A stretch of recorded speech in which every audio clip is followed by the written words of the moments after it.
ரெண்டாவதா, ஏன் நம்ம பாவங்கள் மன்னிக்கப்படணும் அப்படின்னா, தேவன் பரிசுத்தர். அவர் வாழ்ற பரிசுத்த ராஜ்யத்துக்குள்ள நம்ம பாவிகளா உள்ள நுழையவே முடியாது.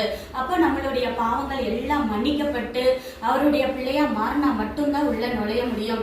இந்த பூமியில வாழ்ற காலத்துல நம்ம திருந்தி வாழ்ந்தா மட்டும்தான் நம்ம உள்ள நுழைய முடியும். மரிச்ச பிறகு ஒண்ணுமே பண்ண முடியாது.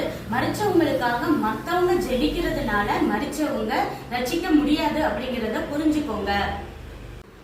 பண்ற பாவத்தெல்லாம் பண்ணிட்டு வயசான பிறகு திருந்திக்கலாம்னோ இல்ல மன்னிப்பு கேட்டுட்டும் திரும்ப திரும்ப துணிகரமா அந்த பாவங்களை செஞ்சாலோ நம்ம தேவனுடைய ராஜ்யத்துக்குள்ள நுழைய முடியாது அப்படிங்கறத புரிஞ்சுக்கோங்க. சரி, எனக்கு இதெல்லாம் புரிஞ்சிருச்சு, நான் ரட்சிக்கப்பட என்ன செய்யணும் அப்படின்னு கேட்கிறவங்களுக்கு முதல்ல வந்துட்டு நம்மளுடைய பாவங்களுக்காக மனம் வருந்தி அதை வெறுத்து நான் அந்த பாவத்தை இனிமே திரும்ப செய்ய மாட்டேன், தேவனுக்கு பிடிச்ச மாதிரி வாழ்வேன் அப்படின்னு சொல்லிட்டு முதல்ல முடிவு செய்யணும்.